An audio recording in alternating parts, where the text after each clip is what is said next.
जलजीवन mission हा अतिशय महत्वाकांक्षी असा प्रकल्प केंद्र व राज्य सरकारचा असा होता. सिंधुदुर्ग जिल्ह्याचा जर विकास त्याच्यामध्ये जर विचार करता आपल्यामध्ये 450 कोटीचा हा टोटल प्रकल्प संपूर्ण जिल्ह्याचा होता.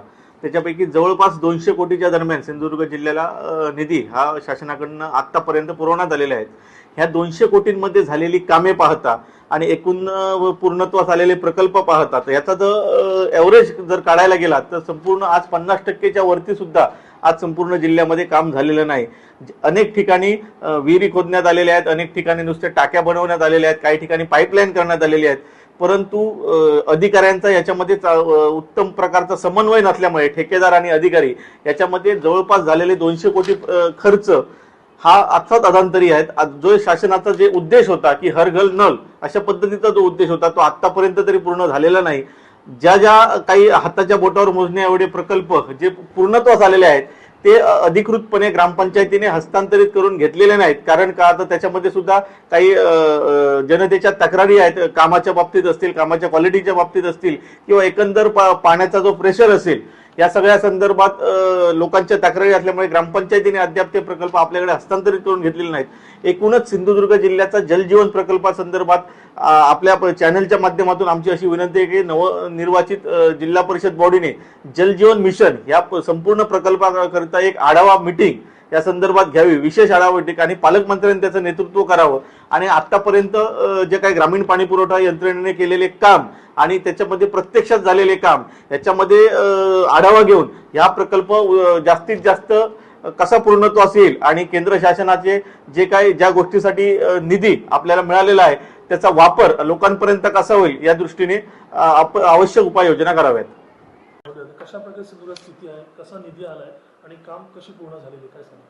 जलजीवन मिशन अंतर्गत एकूण सिंधुदुर्ग जिल्ह्यामध्ये 718 कामं आहेत. त्यापैकी आपली जवळपास 320 कामं ही पूर्ण झालेली आहेत.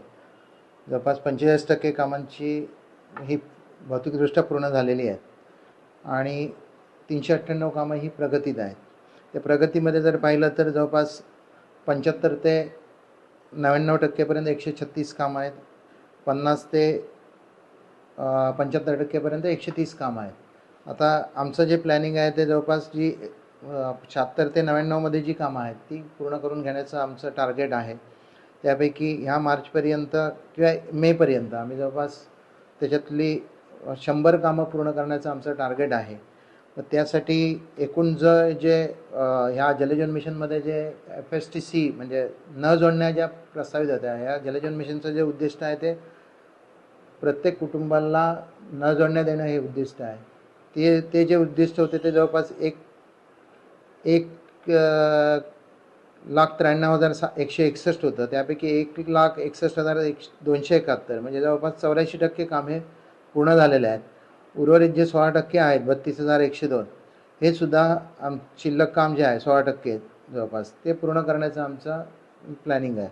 आता आर्थिक जर हे बघितलं तर टोटल जलजीवन मिशनचं जे एकूण अंदाजपत्रकीय रक्कम होती ती 469.69 कोटी होती. आपल्याला जवळपास ह्या वर्षीपर्यंत 184.88 कोटी प्राप्त झालेले होते.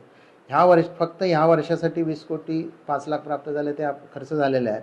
जवळपास 285 कोटीची अजून मूळ जी अंदाजपत्रक आहे त्याच्यासाठी आवश्यकता आहे. बरीचशी जवळपास 200 इस्टिमेट ही आपली रिवाईज होत आहेत. तर रिवाईज इस्टिमेट आपण जवळपास 192 इस्टिमेट केलेली आहे. त्याच्यासाठी अजून आपल्याला 90 कोटीची आवश्यकता आहे. म्हणजे एकंदर प्रोजेक्ट कंप्लीट करण्यासाठी जर बघितलं तर जवळपास 375 कोटी अजूनही आपल्याला लागतात. हा निधी केंद्र आणि राज्य शासनाचा संयुक्त प्रकल्प असल्यामुळे दोन्ही राज्य आणि केंद्र यांच्याकडनं समप्रमाणात येतो.